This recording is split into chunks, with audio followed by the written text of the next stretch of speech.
Welcome. Shivshakti कला वाणिज्य महाविद्यालय पाबुळगाव जिल्हा यवतमाळ त्या व्यक्तिमत्व विकास प्रमाणपत्र अभ्यासक्रमामध्ये आपल्या सर्वांचं मी प्राध्यापक डॉक्टर चंद्रकांत सरदार, इतिहास विभाग प्रमुख, शिवशक्ती महाविद्यालय बाबुळगाव आपल्या सर्वांचं मनपूर्वक स्वागत करतो. विद्यार्थी बंधू आणि भगिनींनो, आपण मागच्या व्हिडिओमध्ये अत्यंत छोट्या व्हिडिओमध्ये फक्त अभ्यासक्रमाच्या अनुषंगाने व्यक्तिमत्व विकास आणि वेळेचं नियोजन या संदर्भामध्ये चर्चा केली होती. आणि यामध्ये एक मुद्दा आपण स्पष्ट केला होता की वेळेच्या वेळेचं काय महत्व असतं आणि वेळेकडे आपला पाहण्याचा दृष्टिकोन कसा असावा या संदर्भामध्ये आपण चर्चा केली होती. आज आपण वेळेच्या संदर्भामध्ये आपल्याला वेगवेगळे जे प्रश्न येतात की माझ्याकडे वेळ नसतो किंवा वेळ माझा कसा जातो आणि वेळेच्या कसा जातो आणि कसा तो थांबवून ठेवायचा या संदर्भामध्ये आपला आज चर्चा करायची आहे. आणि त्यामुळे मी पुन्हा तुम्हा सर्वांचं मनपूर्वक स्वागत करतो. मी प्राध्यापक डॉक्टर चंद्रकांत सरदार तुमचा यामध्ये वेळेचं नियोजनाच्या संदर्भामध्ये आपण चर्चा करत आहोत. तर आज आपल्याला या निमित्ताने काय पाहायचं आहे असं की डेव्हलपमेंट सर्टिफिकेट कोर्समध्ये आपण काय काय पाहणार आहोत आज. तर आज आपण वेळेचं नियोजनामध्ये 4 मुद्दे आपण पाहणार. यामधला पहिला मुद्दा जो असेल की दृष्टिकोन कसा असला पाहिजे, ॲटिट्यूड कसा असला पाहिजे आपला. खरं म्हणजे वेळ सर्वांकडे असतो. म्हणजे टाटा बिर्लाला सुद्धा 24 तास मिळतात आणि या देशातल्या अत्यंत म्हणजे हमाली काम करणाऱ्या माणसाला किंवा शेतीवर काम करणाऱ्या माणसाला किंवा अक्षरशः गावाच्या आतमध्ये कष्ट मेहनत करणाऱ्या माणसाला सुद्धा 24 तास मिळतात. परंतु जे उद्योगपती आहेत, जे मोठे ऍडमिनिस्ट्रेटर्स आहेत किंवा जे पॉलिटिशियन्स आहेत किंवा वेगवेगळ्या पद्धतीचे इव्हेंट्स करणारी जी माणसं असतात ते आपल्या 24 तासाच्या वेळेचं योग्य पद्धतीने नियोजन करून ते आपल्या व्यक्तिमत्व, आपल्या प्रॉपर्टीमध्ये, आपल्या कीर्तीमध्ये, आपल्या ज्ञानामध्ये भर घालतात.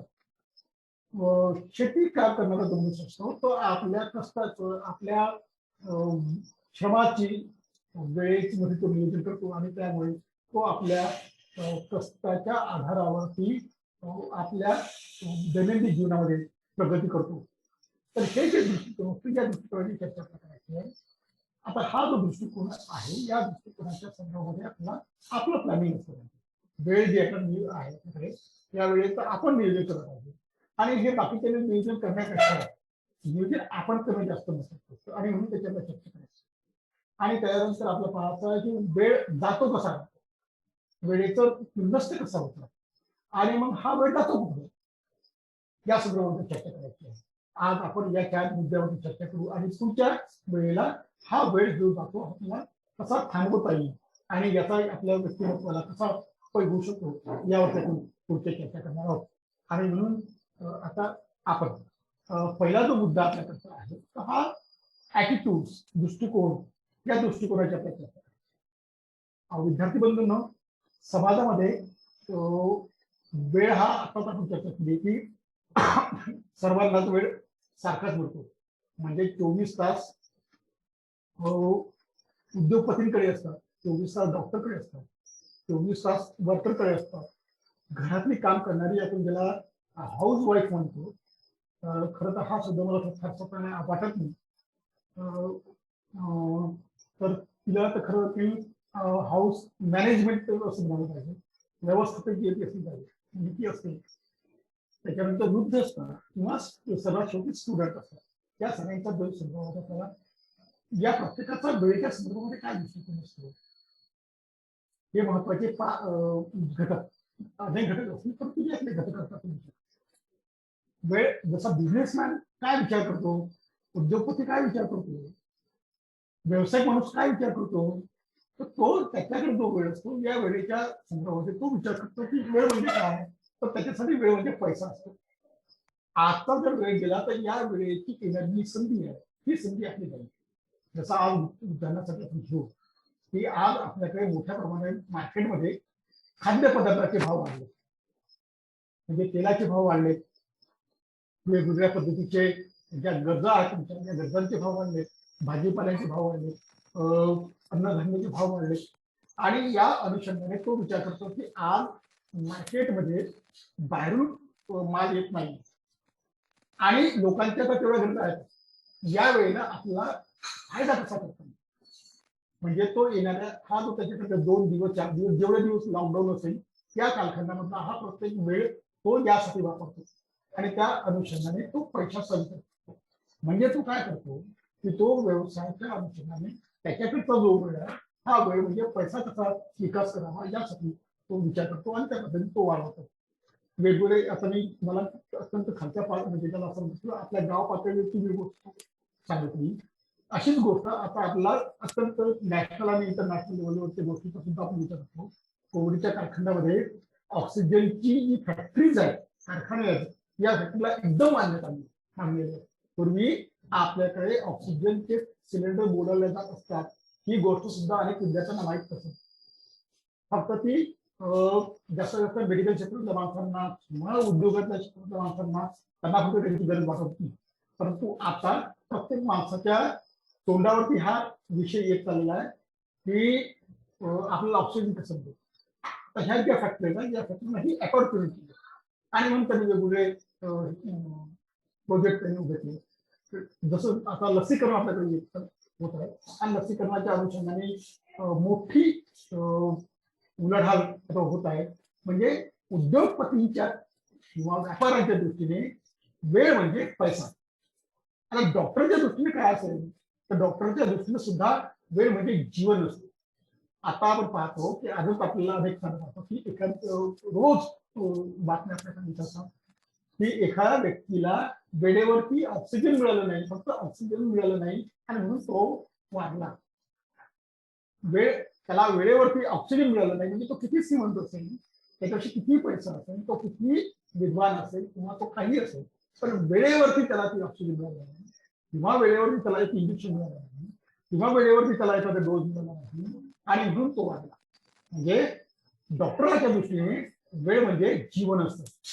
त्या वेळेच्या आतमध्ये जर केलं तर बरं, अन्यथा फार वाया जाऊ शकतो. म्हणजे वेळ जो असतो आपल्याकडचा हा वेळ त्या डॉक्टरने तो मॅनेज केला, त्याच वेळेत त्याला द्यावा.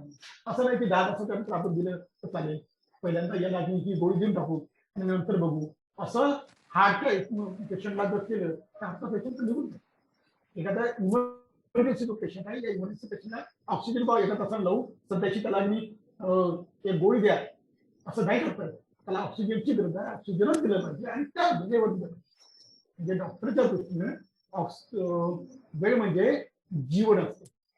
कामगारांच्या दृष्टीने काय असतं तर जसं आपल्याकडचा शेतकरी जो आहे आपला जवळपास शेतकऱ्यांची दृष्टी आहे आणि त्यामुळे शेतकऱ्यांच्या दृष्टीने आपण विचार करू की जर एखाद्या शेतकऱ्यांनी वेळेवरती पीक पेरलं नाही तर काय होईल. वेळेवरती त्याची पेरणी झाली नाही तर ते पिकणार असेल, ते येणार नाही होतं.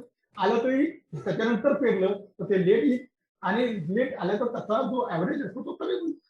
म्हणजे वेळेवरती शेतकऱ्यांनी नांगरणी केली पाहिजे, वखरणी केली पाहिजे, पेरणी केली पाहिजे, त्याच्यानंतर वेळेवरती त्यांनी त्याला निंदलं पाहिजे, फवारणी केली पाहिजे, सारं केलं पाहिजे.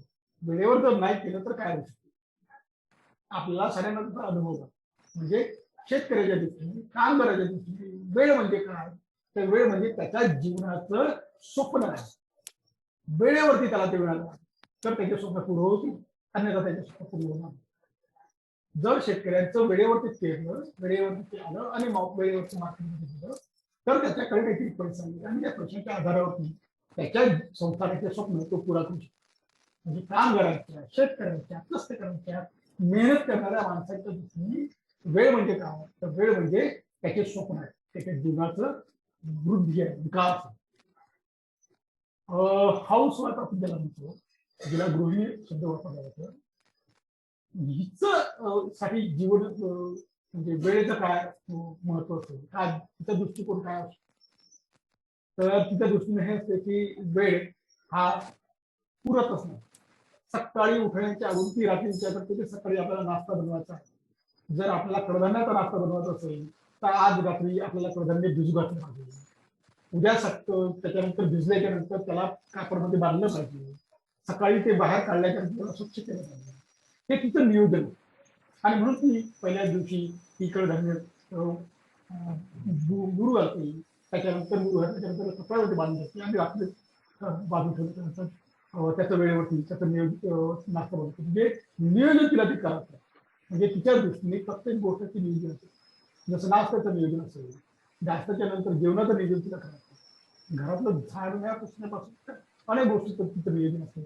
म्हणजे सकाळी उठल्यापासून तर सायंकाळपर्यंत अनेक गोष्टीचं नियोजन तिला करायचं असतं. आणि हे नियोजन करता करता करता करता करता तिच्या तिची एक वेळच करत नाही. आणि म्हणून स्त्री असं हमेशा आपल्याकडे आहे स्त्रियांची ही तक्रार नाही, ही वस्तुस्थिती की तिला वेळच पुरत नाही. आणि अशा पद्धतीने ती जर तिचं नियोजन तिने व्यवस्थित नाही केलं तर कदाचित तिचं सरळ तो दिवस कोल्याप होतो. म्हणजे सकाळी वेळेवरती जर ती उठली नाही तर तिचा नाश्ता वेळेवर होणार नाही. नाश्ता जर वेळेवर झाला नाही तर घरातलं साफसफाईची वेळेवर करू शकणार नाही. साफसफाई वेळेवर ती जर केली नाही तर दुपारचं तिचं जे प्लॅनिंग आहे ते वेळेवर होणार नाही. आणि या पद्धतीनं स्त्रियांचं एक एक नियोजन हे बिघडू शकते. आणि म्हणून तिच्यासाठी वेळ म्हणजे पुरत नाही असं तिचा दिसतो. तेव्हा तिच्याकडे आता आपण पाहू की ओल्ड मॅनच्या संदर्भामध्ये वृद्ध माणसं असतात. सगळ्यांच्याच घरामध्ये म्हातारी आजी आजोबा असतील. काही जणांकडे पंजोबा सुद्धा असतात. पण ही थोडी कमी असेल पण आजी आजोबा असतात आपल्याकडे. ही म्हातारी माणसं असतात. आता यांनी काय केलं असते, जीवनभर त्यांनी कष्ट केले असते, मेहनत केली असते, प्लॅनिंग केलं असते आणि हे सारं केल्यानंतर ते काही दिवसानंतर रिटायर होतात. आता त्यांच्याकडे जबाबदाऱ्या लागतात. जीवनाच्या तारुण्य वयामध्ये त्यांनी जी मेहनत घेतली त्यावेळेस त्यांच्याकडे वेळच नाही. आणि आज त्यांच्याकडे वेळ कसा जावा हा त्यांचा मोठा प्रश्न असतो. आणि त्यामुळे आपल्याकडची जी म्हातारी माणसं आहेत त्यांना वेळ सरत नाही अशी स्थिती आहे. घराकडे पाहू पाहू पाहू पाहू त्याचा वेळ होतो. आणि मग असे हे वृद्ध असतात. हे वृद्ध मग काय करतात, तर हे वेळ खर्च करण्यासाठी ते मग पारावर बसतील. वेळ खर्च करण्यासाठी मग ते आपल्या वेगवेगळ्या ऍक्टिव्हिटीमध्ये असतील. म्हणजे जसं धार्मिक कार्य मंदिरामध्ये जातील, ते पारावर बसतील, अजून कुठल्या तरी ठिकाणी बसतील, कुठल्या तरी लोकांची चर्चा करतील आणि ते आपला वेळ खर्च करतील. कारण त्यांचा वेळ सरत नाही. तो आपल्या विदर्भामध्ये किंवा यवतमाळच्या परिसरामध्ये तरी वृद्धांची परिस्थिती एवढी गंभीर नाही. पण जिथं मेट्रोपॉलिटन सिटी आहे, जिथं अत्यंत त्याला असं म्हणतो की मध्यम म्हणजे उच्च मध्यम आणि मध्यम मध्यम वर्ग आहे, म्हणजे निम्न मध्यम नाही, किंवा अत्यंत रीच वर्ग जिथं आहे त्यांच्याकडे वृद्धांचं फार मोठे प्रश्न आहेत. मुंबईमध्ये, पुण्यामध्ये किंवा हैदराबादमध्ये किंवा बेंगलोर वगैरेच्या त्या सिटीमध्ये म्हाताऱ्या माणसाकडे पाहण्यासाठी तिथल्या तरुण वर्गाकडे वेळ नाही. त्यांचे प्रश्न समजून घेण्यासाठी त्यांच्याकडे वेळ नाही. कारण त्याला सकाळी उठून मुंबईतला एखादा मनुष्य जर मंत्रालयामध्ये काम करत असेल, कल्याणला तो राहत असेल तर कल्याण त्याला मुंबईला जाण्यासाठी 2.5 तास लागतात. म्हणजे याची ड्युटी जर 12 वाजता 10:30 वाजता जर 10 असेल तर 10 वाजता त्याची ड्युटी असेल तर तो सकाळी 8 वाजता तो घराच्या बाहेर निघतो. म्हणजे त्याला तयारी 6 वाजतापासून करायची लागते. या वेळेला त्याचे आणि सायंकाळी घरी जेव्हा येतो 6 वाजताची जे ऑफिस असेल तर त्याला घरी यायला रात्रीचे 8, 8:30, 9, 10 वाजता. काही त्याच्या पलीकडे राहतात. आणि त्यामुळे अशा पद्धतीच्या मेट्रोपॉलिटन सिटीमध्ये जो कर्ता वर्ग आहे त्या कर्ता वर्गाला त्याच्या कुटुंबातील म्हाताऱ्या माणसाकडे पाहायला वेळच नाही. तो चर्चेत करू शकतो, बोलू शकत नाही, त्याच्याकडे वेळच नसतो. आणि अशा वेळेला या म्हाताऱ्या माणसांना आपला वेळ खर्च करण्यासाठी त्यांना कुठल्या तरी दुसऱ्या गोष्टीचा उपयोग करतात. म्हणजे त्याच्याकडे आता महत्वाचा मुद्दा विद्यार्थ्यांच्या संदर्भामध्ये की विद्यार्थ्याच्या संदर्भामध्ये काय विद्यार्थ्यांच्याकडे तो वेळेकडे काय कोणत्या दृष्टीने पाहतो. वेळ म्हणजे त्याच्यासाठी जीवन आहे. जर त्यांनी वेळेवरती अभ्यास केला म्हणजे आज त्याचा जो सिलेबस आहे आपल्याला आपण सारे ग्रॅज्युएशनचे किंवा पोस्ट ग्रॅज्युएशनचे विद्यार्थी आहेत आणि त्यामुळे आपल्याला माहित आहे की एक सेमिस्टरसाठी आपल्याला 6 महिने मिळतात. या 6 महिन्यामधला 1 महिना जो असतो तो आपला ऍडमिशन प्रोसेससाठी जातात. सिलेबस वगैरे ऍक्च्युली आपलं जे सेमिस्टर असते ते 5 महिने असते.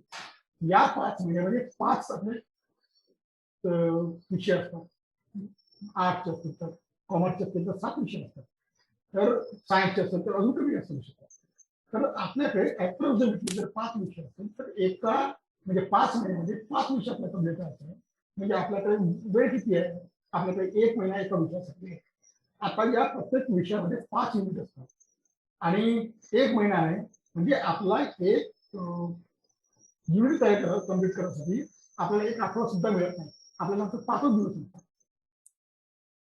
5च दिवस आपल्याकडे मिळतात आणि 5 दिवसात किंवा 6 दिवसात मिळतात. 6-25 या गोष्टीमध्ये मिळतात.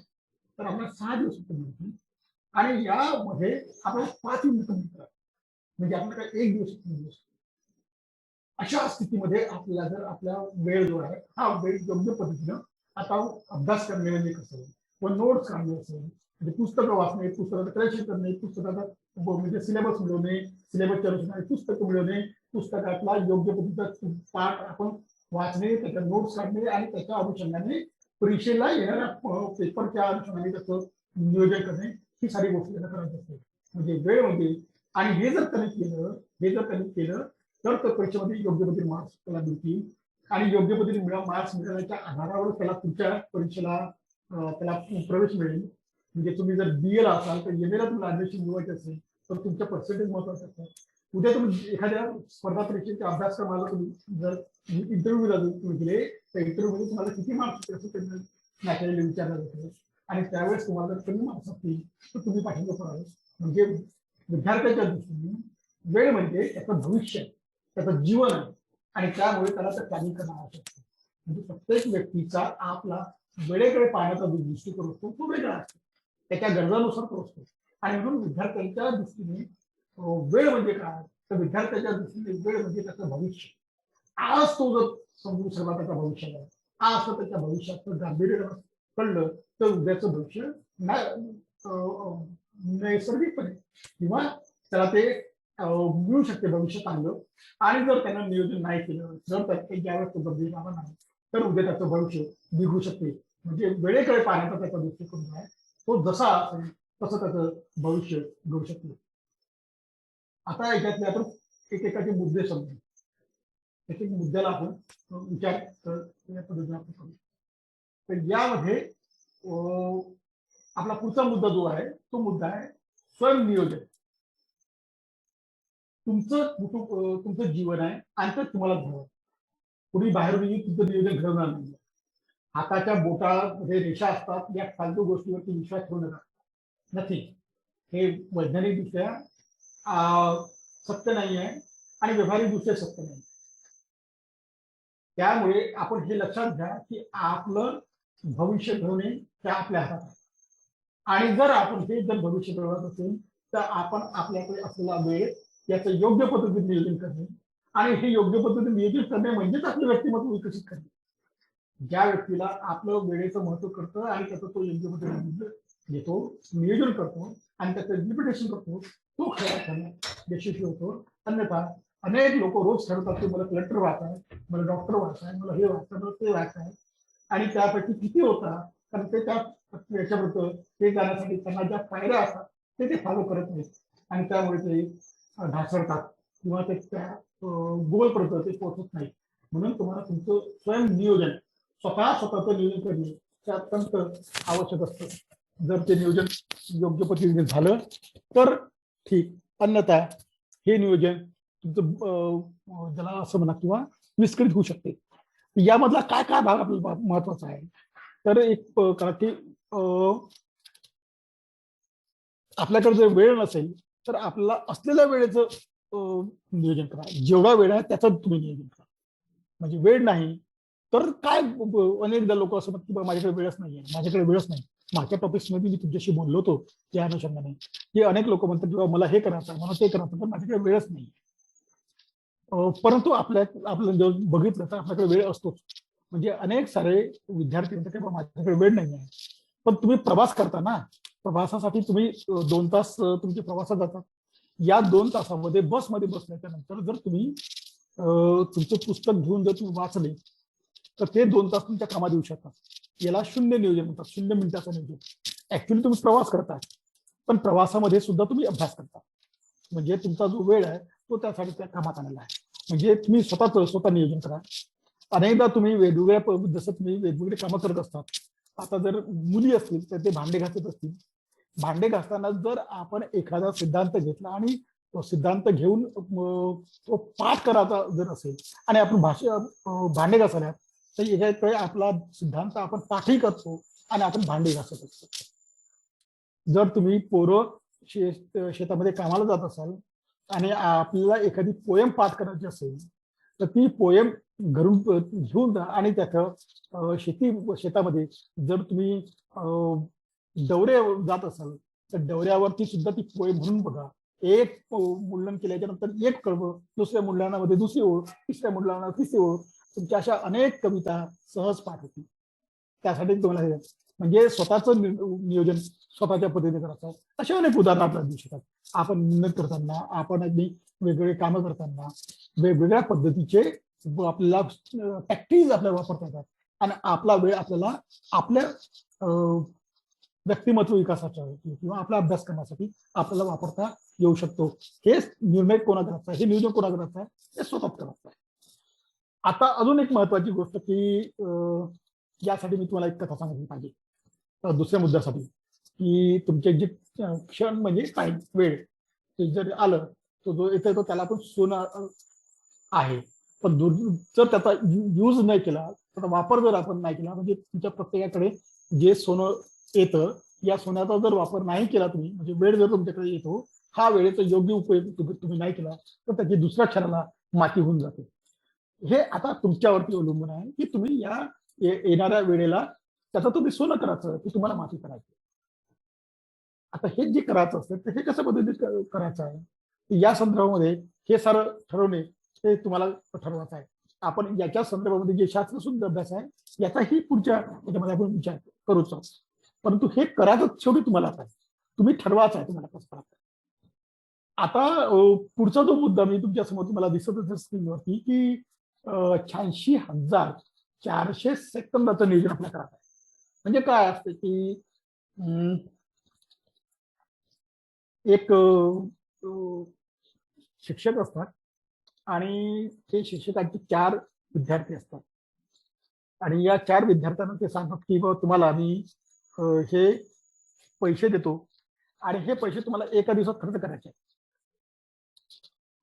तुम्ही हे पैसे खर्च केले तरीही ठीक, नाही केले तरी ठीक, हे पैसे खर्च नसतं होतील, म्हणजे एका दिवसाचं तेवढं तुमचं आहे आणि यातून तुमच्यापैकी कोण चांगला व्यक्ती आहे हे निवडला जाईल. म्हणजे बेस्ट स्टुडंट्स निवडला जाईल. 4 विद्यार्थी पैकी कोणता विद्यार्थी हा बेस्ट विद्यार्थी आहे हे मी ठरवेल आणि त्या 4 विद्यार्थ्यांना ते त्याचे शिक्षक हे 84,400 रुपये देतात आणि एका दिवसात त्यांना खर्च करायचा.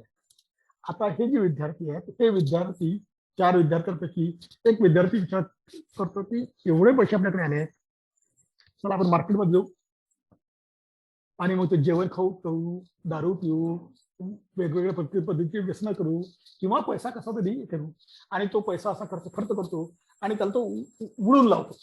शेवटची सायंकाळच्या वेळेला त्याच्याकडे काहीच पैसे राहत नाही आणि त्याच्यानंतर तो शिक्षकाकडे येतो आणि सांगतो की सर आपले पैसे संपले, आपण सराय केलं. त्यांनी सांगितलं की तुम्ही कशा खर्च केला त्याचं एक टिपण तयार करा आणि माझ्याकडे द्या. त्याच्यानंतर दुसरा विद्यार्थी असतो की तो म्हणतो की अरे आपल्याला एवढे पैसे मिळाले, जिंदगीत आपण कपडे ते कधी घेतले नाही, चांगले कपडे काग दागिने विकत घेऊ, तो मस्त गाडीमध्ये पेट्रोल भरू आणि बंब फिरून आणि या पद्धतीने तो आपल्या चैनीच्या वस्तू वगैरे हे सारे घेतो आणि तो पैसा सायंकाळच्या वेळेस खर्च करतो, सायंकाळपर्यंत खर्च करतो, सायंकाळी येतो गुरुजीला तो आपले टिप्पच देतो की मी पैसे कुठं खर्च केले. तिसरा विद्यार्थी जो असतो तो विद्यार्थी त्याचा जो पैसा असतो तो पैसा सुद्धा तो आपल्या मित्रांना कोणाला वाटतो, कोणाला तो दान करतो, कोणाला हे देतो आणि शेवटी तो परत येतो आणि गुरुजींना तो टिप्पण देतो की झाला माझा पैसा मी खर्च केला. चौथा तो विद्यार्थी येतो, तो विद्यार्थी म्हणतो की बाबा माझा पैसा मी खर्च केला, हे माझा टिपन्स आहे. आणि चौथा विद्यार्थ्यांनी जेव्हा ते टिपन्स शिक्षक पाहतात सारे 4ही विद्यार्थ्यांचे, तर त्यातला एका जणानं पैसा खर्च केला असतो आणि तो पैसा खर्च केल्याच्यानंतर तो त्या पैशाचा काहीच उपयोग त्याला होणार नसतो. दुसऱ्या दिवशी त्याचा काही उपयोग होणार नाही. दुसरा विद्यार्थी तर पाहतात की त्याच्याकडे काही त्याने चेन केली, तो पैसा खर्च केला, उद्याच्यासाठी त्याचा काही उपयोग नाही. तिसरा विद्यार्थी असतो, तो विद्यार्थी काही पण खर्च करतो, काही तिकडे हे करतो, दान धर्म करतो, काही थोडस प्रमाणामध्ये त्याच्याकडे. पण चौथा जो विद्यार्थी असतो, त्या विद्यार्थ्यांनी त्याचा विचार केला असतो की आपल्याकडे हा जो पैसा आहे, या पैसा आपल्याला उद्या कामात आला पाहिजे. आणि मग तो अशा पद्धतीने त्याचा खर्च करतो की तो मग त्या दिवशी सोन्याचा भाव वाढला असतो मार्केटमध्ये, म्हणून तो काही प्रमाणामध्ये सोनं विकत घेतो. काही कंपन्यांचे भाव वाढलेले असतात म्हणून त्याचे काही शेअर्स तो विकत घेतो. आणि काही पैसा तो आपल्या LIC वगैरेच्या ज्या नियोजनासाठी तो खर्च करतो आणि त्याचा पैसा काही कपड्यासाठी तो खर्च करतो, काही औषधांसाठी खर्च करतो आणि त्याच्यानंतर तो पैसा खर्च झाला असं तो सांगतो. आणि मग त्याच्यानंतर शिक्षक सांगतात की बेस्ट स्टुडंट कोण, तर ज्यांनी अशा पद्धतीने नियोजन केलं की जे नियोजन पुढच्या भविष्यासाठी त्याच्या कामात येईल. त्यांनी जो पैसा खर्च केला, पैसा 4ही विद्यार्थ्यांनी खर्च केला, पण जो शेवटचा विद्यार्थी जो ज्याने ते केलं, त्यांनी पैसा खर्च करताना आपल्या पैशाचा उद्या काय उपयोग होऊ शकतो या दृष्टीने त्यांना खर्च केला. आपल्यालाही आपल्याकडे 486,400 सेकंद आहे, ते पैसेच समजा. म्हणजे आपल्याला रोज 24 तास जे मिळतात, त्या 24 तासाचा आपण विचार करा, 24 तासाचे सेकंद किती होतात. 24 तास म्हणजे एका तासाचा 12 मिनिटं, 12 मिनिटाचे जे सेकंद केले, तर आपला सेकंद जे होतात 24 तासाचे हे 86,400 हे सेकंद तुमच्याकडे येतात. हे सेकंद टाटा बिर्ला किंवा जे उद्योगपती त्यांच्याकडे येतात. हे सेकंद या देशातले पंतप्रधानाकडे असतात, या देशाच्या सर्वोच्च जे न्यायाधीश असतात त्यांच्याकडे असतात, सैनिकाकडे येतात आणि गावामध्ये नुसतं टवाळक्या करणाऱ्या लोकांकडे येतात. साऱ्यांकडे 24 तासच येतात असतात. असं नाही होत की एखाद्याला नाही याला 23 तास द्यावे, असं नाही. वेळ तर सारखाच आहे, पण या वेळेचा उपयोग ते त्यांच्या पद्धतीने हे करतात की जेणेकरून पुढच्या भविष्यासाठी याचा उपयोग आपल्याला झाला पाहिजे आणि त्यासाठी ते आपल्या नियोजन करतात. हे नियोजन करणं म्हणजे पर्सनॅलिटी डेव्हलपमेंट करणं.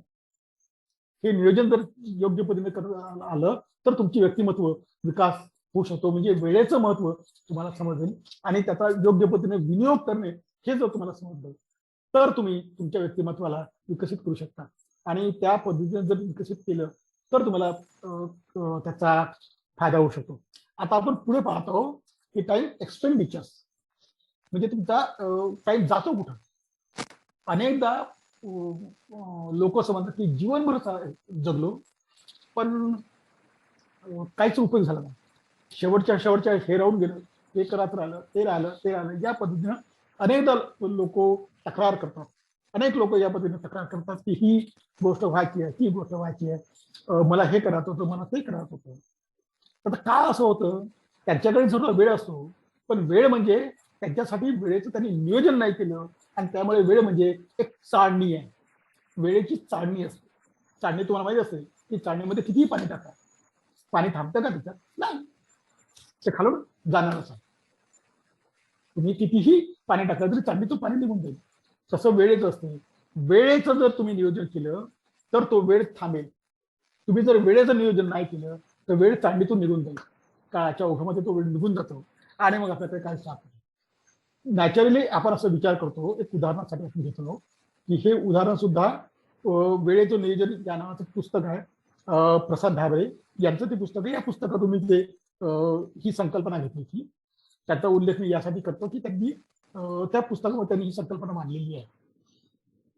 तर विद्यार्थी मित्र हो, साधारण एक जो व्यक्ती आहे तो आपण असं विचार घेऊ की 60 वर्ष तो जगतो. नॅचरली असं असतं. आपल्याकडे ऍव्हरेज जे आहे आता 64-65 आपल्याकडे जे ऍव्हरेज लाईफ आहे, पूर्वी फारच कमी लाईफ होतं आपल्याकडे, आता 64-65 हे ऍव्हरेज लाईफ आहे प्रत्येक व्यक्तीचं. तर आपण ते 64-65 पेक्षा आपण 60 वर्ष जगतो की एक व्यक्ती, सारे व्यक्ती 60 वर्ष, एक व्यक्ती 60 वर्ष जगतो.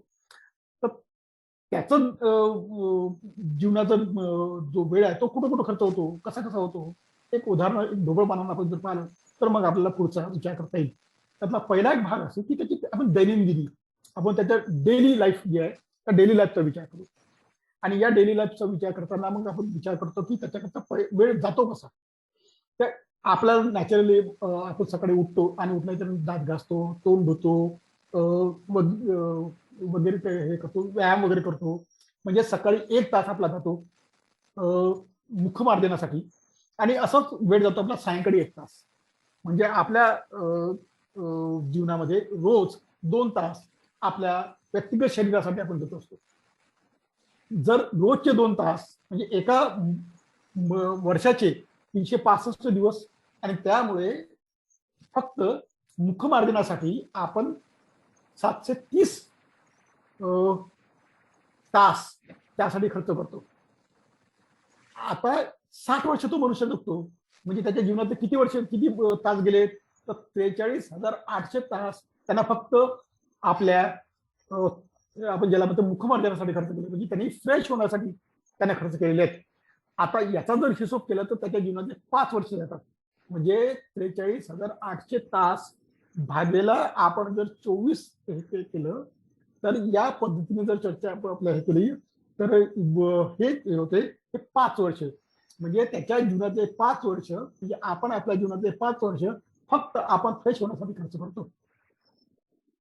आता तुम्ही न्यायाचे विचार करा आपल्याकडचा मेट्रोपॉलिटन सिटीचा आपण विचार करत नाही. म्हणजे मुंबईमध्ये एक व्यक्ती, आता आपणच विचार सकाळी आपण बघायचं आपण विचारतो की एक व्यक्ती सकाळी उठल्याच्या नंतर कल्याण ठाण्याचा जर विद्यार्थी असेल आणि त्याला विटीला जायचं असेल, किंवा कामगार असेल त्याला विटीला जायचं असेल, तर त्याला 2-2 तास 3-3 तास त्यांना प्रवासामध्ये खर्च जाण्यासाठी जातात आणि येण्यासाठी जातात.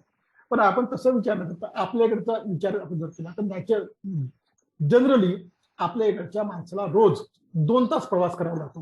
म्हणजे सकाळी आपल्या कामावर जाण्यासाठी 1 तास आणि 1 तास येण्यासाठी. जर तो 2 तास आपल्या प्रवासासाठी तो खर्च करत असेल तर नॅचरली वरच्याच फॉर्म्युल्यानुसार तर त्याचे 2 तास रोजचे जात असतील तर त्याच्या सुद्धा 60 वर्षामध्ये तो 5 वर्ष तो त्याच्या प्रवासासाठी खर्च करतो. त्यानंतर तो काम करतो, ज्या ठिकाणी काम करतो त्या कामाचा जो टाइम असतो तुम्हाला माहिती आहे की 8 तासाची ड्युटी असते. 8 तास आपल्यासाठी कामासाठी जातात. जर तो 8 तास एका दिवसामध्ये 8 तास खर्च करत असेल तर जसे 2 तासाचे म्हणजे 5 वर्ष होत ना, तसे हे 8 तास म्हणजे चौपट, म्हणजे 20 वर्ष तो आपल्या जीवनातले खर्च करतो कशासाठी, त्याच्या कामासाठी, त्याची ड्युटी अवर्स जो आहे हे त्याचे 8 दिवसाचे 8 तास या पद्धतीने आपण विचार केला तर त्याचे 20 वर्ष तो त्याच्यात खर्च करतो. त्याच्यानंतर नॅचरली मनोरंजन आपल्याला लागते, टीव्ही असते, मोबाईल असते, अजून कुठल्या तरी गोष्टी असतात की ज्याच्या आधारावरती आपल्याला मनोरंजन करणं आवश्यक असते. जगातल्या प्रत्येक माणसाला मनोरंजनाची गरज असते. जो मनुष्य असं म्हणतो किंवा मला नाही मनोरंजन काही हे नाही, त्या माणसावरती माझा विश्वास नाही. एकतर तो खोटा बोलत असतो, याचा त्याचं वर्ष मधला त्याचं रिकामं असतं. जगातल्या प्रत्येक माणसाला मनोरंजनाची गरज असते, आणि त्याच्यामुळे जर असं आपण विचार करू, साधारणतः आपल्या जीवनामध्ये 2 तास तो टीव्ही पाहण्यासाठी, सकाळी असेल किंवा सायंकाळी असेल, टीव्ही मध्ये तो बातम्या पाहत असेल, तो सिरियल पाहत असेल, किंवा अजून काही हे करत असेल, तो गेम खेळत असेल, किंवा तो अजून काही हे करत असेल, तर या सगळ्या गोष्टीसाठी मनोरंजनासाठी तो 2 तास खर्च करतो. म्हणजे अजून त्याचे 5 तास खर्च होतात. यानंतर त्याचे 5 तास खर्च झाले, सॉरी 5 वर्ष त्याचे गेले, म्हणजे 60 वर्षापैकी 5 वर्ष त्याच्यासाठी गेला. आणि मग माणसाला झोपण्यासाठी 8 तासाची गरज असते. 8 तास हा नैसर्गिक नियम आहे की माणसाने 8 तास झोपावं. जर तो दर रोज 8 तास झोपत असेल, ऍव्हरेज मध्ये आपण पाहू, कधी कधी काही लोक 10 तास झोपू शकतात, कधी कधी ते 4 तास झोपतात कामाच्या नुसार. पण ऍव्हरेजली आपण विचार केला की प्रत्येक व्यक्तीला 8 तास झोपत असेल तर त्याचे सुद्धा 20 वर्ष लागतात. आणि इतर बाकीच्या कामासाठी, म्हणजे वेगवेगळे इमर्जन्सी काही कामं असतात, युनिव्हर्सिटी गोष्टी असतात, या गोष्टीसाठी रोज आपले 2 तास जातात, तर त्याचे सुद्धा आपले 5 वर्ष जाऊ शकतात. या पद्धतीने विचार केला तर फ्रेश होण्यासाठी 5 वर्ष, प्रवासामध्ये 5 वर्ष, ड्युटी अवर्स आपण ज्याला म्हणतो, कामाच्या तासामध्ये आपले 20 वर्ष, मनोरंजनामध्ये आपले 5 वर्ष, आणि झोपेच्या ह्याच्यामध्ये आपली 20 वर्ष, आणि इतर कामासाठी 5 वर्ष, असा जर विचार केला तर आपले 60 वर्ष पूर्ण यासाठी जातात. आता याच्यामध्ये आपल्या वेगवेगळ्या हॉबीसाठी, आपल्या वेगवेगळे अचिव्हमेंटसाठी वेळ उरला नाही. मग हे काम बाकीच्यांनी कशी माहिती नाही. जे लोक सक्सेस झाले त्यांनाही तर तेवढाच वेळ होता. ते कसे यशस्वी झाले? कारण त्यांनी हे दैनंदिनी जे त्यांची होती, या दैनंदिनीचं त्यांनी नियोजन केलं आणि जो नैसर्गिक वेळ होता, हा नैसर्गिक वेळेतला आपला वेळ काढत काढत काढत त्यांनी बरोबर आपल्या उद्देशापूर्तीकडे ते गेले आणि म्हणून त्यांचा ते सक्सेस झाले. तुम्हाला सुद्धा, विद्यार्थ्यांना तुम्हाला सुद्धा जर जीवनामध्ये यशस्वी व्हायचं असेल तर तुमच्या दैनंदिन जीवनामधला जो वेळ आहे त्याचं नियोजन तुम्हाला करा. आणि हे नियोजन करताना हे ढोबळमानाचं नियोजन करायचं नाही. हे ढोबळमानाचं नियोजन हे तुम्हाला सक्सेस कडे येणार नाही. जगणं हे गोष्ट वेगळी आणि यशस्वी होण्याकडे जाणं हे वेगळं गोष्ट असते. आणि म्हणून तुम्ही हे जे नियोजन मी तुमच्यासमोर मांडलं, या नियोजनाच्या पलीकडचा विचार तुम्हाला करायचा आहे. आणि ते नियोजन कसं करायचं हे पुढच्या आपण व्हिडिओमध्ये आपण डिटेल पद्धतीने त्यामध्ये पाहू. आता आपल्याला पाहायचं आहे की हे वेळेची जी चालणी आहे ही आपण पाहिली की आपला वेळ जातो कसा जीवनामध्ये. आता हा वेळ जो जातो तर तो वेळ कशा कशामध्ये जातो, तर आपला वेळ जातो कुठे, तर त्याची सुद्धा आपण थोडीशी चर्चा केली पाहिजे. हा जो वेळ आपला जातो हा वेगवेगळ्या ह्याच्यामध्ये जातो. जसं आता आगंतुक मित्र असतात, म्हणजे समजा एखाद्या मित्राचा फोन आला आणि आपण कामात असतो तरी आपण त्याला काय म्हणतो की बाबा मी कामात राहू दे, मी नंतर बोलू असं म्हणत नाही. फार अर्जंट असेल तर आपण त्याला म्हणतो की बाबा मी नंतर बोलेल, पण तरी आपण त्याच्याशी बोलतो, बोलत लागते. नातेवाईक असतात, मित्र असतात, जसं मी शिक्षक आहोत तर माझे विद्यार्थी असतात, तुम्ही असता, तुमचे शिक्षक असतात, त्यांच्याशीच मला बोलायचं असते. असे अनेक असोत आपण बोलतो. परंतु हे बोलणं वेगळं झालं. परंतु मोठ्या प्रमाणामध्ये आपल्यापेक्षा समाजातल्या आपल्या विद्यार्थ्यांमध्ये विशेषतः विचार घेऊ की विद्यार्थ्यांना आपल्या मित्राच्या सोबत नसलेल्या वेळेवरती गप्पा करायची सवय असते, ज्याची काही गरज नाही, पण त्याच्यावरती उगाच आपण चर्चा करतो. उगाच आपलं त्याच्याशी त्या मुद्द्यावरती ज्याची आपल्याला काही गरज नसते, पण त्या गोष्टीवरती आपण आपला वेळ खर्च करत असतो, आपली एनर्जी खर्च करत असतो आणि ते सहज होत असते. काय होत असते, कारण आपण वेळेचं नियोजन केलं नसतं की आपल्याकडे आज वेळ किती आहे आणि ह्या वेळेचं आपल्याला काय काय करायचं याचा विचार आपल्या डोक्यामध्ये नसल्यामुळे आपण त्या मित्राशी हा खर्च करतो आणि त्याचा आपल्याला काहीही वाटत नसते आणि मग त्या पद्धतीने आपला वेळ हळूहळू नष्ट होतो. टीव्ही हे कसं आहे, आपण त्याला इडियट बॉक्स म्हणतो. टीव्हीला इडियट बॉक्स यासाठी म्हणतात की एकदा तुम्ही त्याच्यामध्ये गेले, एकदा त्याच्यामध्ये तुम्ही गेले की मग तुम्हाला त्याचा भान राहतो. अनेकदा असं होतं की आपण सर्वजण असं ठरवतो की आज घरी जाता आणि बिलकुल गेल्याबरोबर तुम्ही अभ्यास करू आणि मग आपण घरी जातो, घरी गेल्यानंतर हातपाय धुतो, फ्रेश होतो आणि फ्रेश झाल्याच्या नंतर आपण अभ्यासाला बसणार. तर तेवढ्यात आपल्याला असं वाटतं की आता किती वाजले, आता काय 7 वाजता वाजले, आपण 8 वाजता अभ्यासाला बसू. तोपर्यंत काय करायचं, तोपर्यंत एक सिरियल आहे, मग आपण एक सिरियल पाहतो आणि मग एक सिरियलच्या नंतर आता दुसरी सिरियल काय थोडीशी ती थोडीशी पाहून असं करता करता आपण एक सिरियल पाहतो, दुसरी सिरियल पाहतो, तिसरी सिरियल पाहतो आणि आपला वेळ पुरा जातो.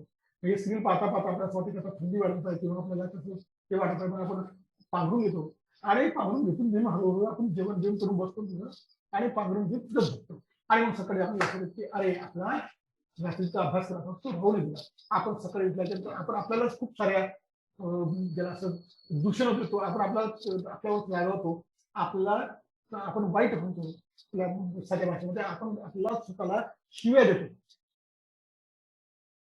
परंतु वेळ तर गेला असतो ना, मग आपण पुन्हा दुसरं घेऊन ठरतो. अशा पद्धतीने टीव्हीच्या माध्यमातून अनेक मुलं किंवा मुली रोज करता करता करता करता आपल्या जीवनाचे अनेक वर्ष त्या टीव्हीमध्ये खर्च करतात. मेट्रोपॉलिटन सिटीमध्ये इंटरनेटचं मोठं काय किंवा मोठमोठ्या आता आपल्या साऱ्या शहरामध्ये जवळपास सगळ्याकडे नेट असते आणि या नेटमध्ये आपण वेगवेगळे सर्च करायला सुरुवात करतो. सर्चिंग करणं काय वाईट नाही, वेगवेगळ्या वेबसाईट्स आपण शोधतो आणि या वेगवेगळ्या वेबसाईट शोधता शोधता आपण या पद्धतीनं फिरत जातो की आपल्याला शोधायचं असतं एक आणि एक शोधत जातो दुसरं. म्हणजे मला जर शोधायचं असेल की हिस्टोग्राफीचा मला काही टॉपिक शोधायचं असेल आणि याच्यावरती शोधता शोधता माझ्या लक्षात येते की अरे आज पार्लमेंटमध्ये काय झालं, मग मी लोकसभेचे सुरुवात करत होतो. या सोबत आणि मी अनेक 2-4 छोटे छोटे फिल्म पाहायला सुरुवात करतो किंवा मला गरज नसताना मी एखाद्या ज्याला मार्केटिंग जी वेबसाईट असते त्या वेबसाईटवर जातो. म्हणजे एकदा नेटमध्ये आपण जातो. ऍक्च्युली मला जात असतो वेगळ्या ठिकाणी आणि मग नेटवरती मी जे इंटरनेट सुरू जातो काय मी वेगवेगळ्या गोष्टी सुरू करतो आणि यात माझा वेळ जात असतो. पण तो वेळ मला माहीत पडत नाही आणि हा गेलेला वेळ काही मला मिळत नाही.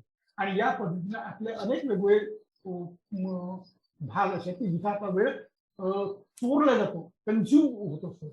आपला वेळ हा तिथं नष्ट होत असतो. यामध्ये अजून एक भाग आहे की आपल्या कम्प्युटरचा गेम. तुम्हाला सर्वांना माहिती आहे की लहान लहान मुलं सुद्धा आता कम्प्युटरच्या गेममध्ये अत्यंत वेळ होतात. किती किती तास त्या गेममध्ये ते बिझी असतात आणि त्यांचा वेळ सारखा त्याच्यामध्ये जातो. त्यातून त्यांना काय मिळतंय? त्यांना फक्त एक करमणूक असते त्याची, मनोरंजन असते, परंतु त्याचा महत्वाचा वेळ त्यात जातो आणि तो वेळ पुन्हा निघत नाही. मोबाईल हे तर जवळपास तुम्हाला सर्वांकडे मोबाईल आहे आणि मोबाईलचे जसे चांगले फायदे तसे वाईट फायदे नाही. एकदा व्हॉट्सअपवरती आपण मोबाईल सुरू केला की व्हॉट्सअपवरती अनेक गोष्टी येतात आणि आपण त्या प्रत्येक पाहत होतो. 1 तास, 1.5 तास, 2 तास, 3 तास आपल्या याच्यामध्ये खर्च नष्ट होतो आणि त्यामुळे आपला मुख्य उद्देश जो असतो त्याच्याकडे आपल्याला वेळ मिळत नाही आणि नसल्या गोष्टीकडे आपला वेळ होतो. म्हणजे आपला वेळ असा कन्झ्युम होत असतो, आपला वेळ असा नष्ट होत असतो आणि असा वाया जात असतो. त्याच्यानंतर गप्पांमध्ये आपला खूप सारा वेळ जातो. कॅन्टीन मधल्या गप्पा असतील, बस स्टॉपवरच्या गप्पा असतील किंवा रस्त्याने जाताना गप्पा असतील किंवा अजून कुठल्या तरी गप्पा असतील, या गप्पा आपण करत असतो किंवा अनेक सारे आपल्या गावामध्ये जेवण झाल्याच्या नंतर आपण थोडं बाहेर जाताना आपण या माणसाला भेट, त्या माणसाला भेट, याच्याशी गप्पा कर, त्याच्याशी गप्पा कर आणि या गप्पांमध्ये अनावश्यक गप्पा, आवश्यक गप्पा ठीक असतात, आवश्यक गोष्टी ठीक असतात, पण अनावश्यक गप्पा या गप्पांमध्ये आपला खूप सारा वेळ होत असतो. आपल्या घरातल्या लोक सतत वेगवेगळ्या पद्धतीने गप्पा करतो ज्या गरजेच्या असं काही आवश्यक असतं. कुटुंबामध्ये जर संवाद नाही गेला तर कुटुंब तर नष्ट होईल ना किंवा असलं कुटुंब आपलं काही जर त्याच्यामध्ये संवाद नसतो तर तो लॉजच होईल. कुटुंब म्हणजे घर म्हणजे ते लॉजच होईल. असं तर जर आपलं लॉज नसेल आपलं कुटुंब असतं त्याच्यासाठी वेळ दिलाच पाहिजे, त्याच्याशी गप्पा केल्याच पाहिजे. पण या गप्पांनाही एक सूत्र असलं पाहिजे, या गप्पांमध्येही एक उद्देश असला पाहिजे. या गप्पांचाही उपयोग उद्याच्या जीवनामध्ये आपल्या करता येऊ शकते. याच पद्धतीने जर गप्पा केल्या तर ठीक असेल. त्याच्यानंतर अनावश्यक दिशाहीन कृती. अनेकदा तुम्हाला असं तुम्हाला माहित असतं की आपल्याकडच्या अनेक बाई माणसांना गरज नसताना किचन मधून हॉलमधून बेडरूम मध्ये गरज नसताना असे सारखे फिरत असतात किंवा आपल्याकडचे लोक गरज नसताना इकडून तिथे सारखे फिरत असतात. आणि त्यांना एक काम करायचं असते म्हणजे समजा मला जर झाडांना पाणी द्यायचं असेल तर मी ह्याचं हे केलं पाहिजे की बाबा मी पर्यंत पाईप लावली, त्याच्यानंतर झाडाच्या ठिकाणी काही मला जर ठेवलं आणि त्याच्यानंतर पाणी सुरू करेल. असं न करता मी पहिल्यांदा मी झाडापासून जाईल, झाडाला शोधेल, त्याच्यानंतर बटन सुरू करेल आणि मग त्याच्यानंतर पाईप शोधेल आणि मग त्याच्यानंतर या पद्धतीने जर मी केलं तर माझा वेळ आणि माझं नियोजन चुकेल. या पद्धतीनं आपल्या कुटुंबामध्ये किंवा आपल्या आसपासचे किंवा आपण सर्वजण अनावश्यक आणि दिशाहीन करतो. गरज नसताना आपण एक काम करतो आणि मग त्याच्यानंतर लक्षात येतं की अरे आपण जे काम केलं ते तर आपलं राहिलं तर करतो मग त्यासाठी काम. म्हणजे आपण जी तयारी करतो बाहेर जाण्यासाठी आणि त्याच्यानंतर आपलं लक्षात येते की अरे आपण चाबी तर घेतलीच नाही आणि मग त्यावेळेस आपण त्या दिशाने शोधतो आणि घरानंतर आपण 4 ठिकाणी होतो. अनेक लोक तर बाहेर गेल्याच्यानंतर त्याच्या लक्षात येते की अरे मोबाईल घरी आला आणि मग ते वापस घरी येतात आणि मोबाईल शोधायला सुरू करतात. म्हणजे अशा पद्धतीनं अनावश्यक आणि दिशाहीन चुकी आपल्याकडे सातत्याने घडत असतात आणि यामध्ये आपला वेळ जात असतो. यानंतर पुढची अत्यंत महत्वाची जी आहेत 2 कारण आहेत की ज्याच्यामुळे माणसांचं सर्वात जास्त तुमच्या व्यक्तिमत्वामधला सर्वात डॅमेज पॅटर्न कोणता असेल, म्हणजे चुकीचा भाग कोणता असेल तर तो असते आपली कामं पुढे ढकलण्याची सवय. जर मला हा अभ्यास करायचा आहे ठीक आहे ना, आता 6 वाजले 7 वाजता 7 वाजता ठीक आहे ना, जेवण झाल्यानंतर 9 वाजता होतो ना, रात्रभर अभ्यास आणि मग ज्यावेळेस मी जेवण करतो आणि 9 वाजता अभ्यास करतो त्याच्यानंतर आपल्याला 10 वाजता ड्युटी यायला लागतो. आपल्याला असं ड्युटीमध्ये काही बरोबर नाही आहे, ते काम काही बरोबर नाही होत आणि त्यामुळे मग आपण त्याला आपण दूर करण्याचा प्रयत्न करतो आणि एक एक गोष्ट आपली दूर जात आणि म्हणत की अरे झोप निघाली, झोपेत काही अभ्यास होत नाही बरोबर, सकाळी उठू आणि मग आपण ते सोडतो. ज्यावेळेस रात्री झोपतो त्यावेळेस सकाळी आपल्याला जाग येतच नाही, किंवा आली तरी आपण विचार करतो की आता 5 वाजता वाजता आपण 6 वाजता बसला जातो, 6 वाजता आपण बसायचा विचार करतो आणि आपला 9 केव्हा वाजता काही करत नाही. म्हणजे आपण आपलं काम पुढे ढकलत गेलो आणि या ढकलण्याच्या सवयीमुळे आपला वेळ गेला आणि त्यामुळे आपण आपल्या कृतीपर्यंत आपण ज्याला सांगतो आपल्या उद्देशापर्यंत आपण पोहोचू शकणार नाही. जर तुम्हाला कामे पुढे ढकलण्याची सवय असेल तर तुम्हाला तुमच्या मुख्य उद्देशापर्यंत जाता येत नाही. आणि कामे ढकलण्याची सवय असणे म्हणजे कामं पुढे ढकलण्याची सवय जर असणे हा तुमच्या व्यक्तिमत्वातला अत्यंत बॅड पार्ट आहे. हा जेवढ्या लवकर आपला काढता येईल तेवढ्या लवकर चांगला असेल. आपण तो कसा काढावा याचा मी सुद्धा पुढे चर्चा करणार. आता शेवटचा जो मुद्दा मी तुमच्यासमोर मांडतो की कामाच्या नियमावली नसते. काम कोणतं करायचं आहे, केव्हा काम करायचं आहे, कसं काम करायचं आहे याचं काही नियोजन नाही. म्हणजे मला रोज 4-5 कामं असतील तर मी पहिल्यांदा पहिली प्रायोरिटी कोणत्या कामाला जाईल, दुसरी प्रायोरिटी कोणत्या कामाला जाईल, तिसरी प्रायोरिटी कोणत्या कामाला जाईल, चौथी प्रायोरिटी कोणत्या कामाला जाईल मी ठरवलं पाहिजे. पण असं कुठलंच नियमावल्या नाही. आता वाटलं हे कळत सकाळी उठलं वाटलं त्याला एक चक्कर मारून आले, चक्कर मारून आपलं बरं दिवस झाले आपण चर्चा केली नाही, कोणा घेतला फोन आणि बसत ज्याला काही पडलं नसते. म्हणजे आपल्या कामाची नियमावली जर आपल्याकडे नसेल, आपण आपल्या कामाचं नियोजन आपल्याकडे नसेल, आपल्या कामाचं योग्य पद्धतीने नियोजन करत नसेल तर आपला वेळ त्यामध्ये नष्ट होतो आणि त्यामुळे आपलं व्यक्तिमत्व हे विकसित होत नाही. जर तुमच्या वेळ गेला तर आपला त्याचा ताण येतो आणि ताण आल्याच्यामुळे आपण चिडचिड होतो किंवा चिडचिड झाल्याच्यामुळे वेगवेगळं कामावरती आपलं लक्ष जातं आणि अशा स्थितीमध्ये आपल्याला आपलं योग्य पद्धतीनं व्यक्तिमत्व विकसित करता येत नाही. आणि म्हणून आपण आपल्या वेळेचं नियोजन करायला पाहिजे, आपल्या कामाचं नियोजन करायला पाहिजे, आपल्या ज्या व्यक्तिगत बाबी आहेत त्या सगळ्यांचं नियोजन करायला पाहिजे. म्हणजे आपले जे मित्र आहेत त्यांच्याशी चर्चा करायची आहे त्याचं नियोजन असेल, टीव्ही पाहायचं असेल तर किती पाहायची टीव्ही, किती वेळ पाहायचं, काय पाहायचं आहे, कोणतं योग्य आहे, जे माझ्या कामात येईल, माझ्या काय कामात येईल. म्हणजे जर मला राज्यशास्त्राचा अभ्यास करायचा आहे, मला जर इतिहासाचा अभ्यास करायचा आहे, मी जर राज्यशास्त्राचा विद्यार्थी असेल तर आजचं जे पॉलिटिकल ज्या ब्रीफिंग आहे या ब्रीफिंग माझ्या कामात येऊ शकतो. मी ते शोधेन, मी एखाद्या टीव्ही सिरियल नाही शोधू शकतो हा ते माझ्या कामात. पण मी जर इतिहासाचा विद्यार्थी असेल पण एखादी ऐतिहासिक सिरियल जर असेल तर मी ते पाहिजे. म्हणजे मला माझ्या उद्देशाकडे घेऊन जाणारं मनोरंजन मी माझ्या पद्धतीने इंटरनेटचा वापर मी माझ्या पद्धतीने करेन की माझं जे संशोधन आहे किंवा माझा जो अभ्यास आहे त्या अभ्यासाचे काय काय स्रोत मला कुठं कुठं मिळू शकतात. कम्प्युटर्स असेल, कम्प्युटर गेम वगैरे असेल तर या गेमच्या माध्यमातून मला काही माझ्या मेंदूला तल्लखपणा येऊ शकतो का, यासाठी मी कम्प्युटरचा गेम वापरतो.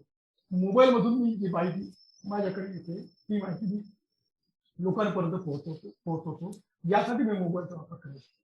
मी मोबाईलचा वापर केवळ टाइमपास म्हणून नाही वापरत, गप्पांच्या संदर्भात अनावश्यक किंवा अनावश्यक व दिशाही चुकीच्या संदर्भात या पद्धतीनं आपला जी वेळ आहे हा वेळ खर्च होतो आणि त्यामुळे या वेळेच्या संदर्भात नियोजन करणे ही आपली जबाबदारी आहे. विद्यार्थी मित्र, आज आपण आपल्याकडचा वेळ कन्झ्युम कसा होतो, कुठं होतो या संदर्भात आता पुढच्या व्हिडिओमध्ये आपण हे पाहू की याच्यावरती उपाय काय आहे. त्यामुळे आपण सारेजण या व्हिडिओच्या माध्यमातून बोलले आणि आपण यावरती हा व्हिडिओ लाईक करा, शेअर करा आणि याला सबस्क्राईब करा आणि याचा चांगला उपयोग करून आपलं व्यक्तिमत्व विकसित करावी अशी विनंती करतो आणि अशी सदिच्छा करतो. धन्यवाद.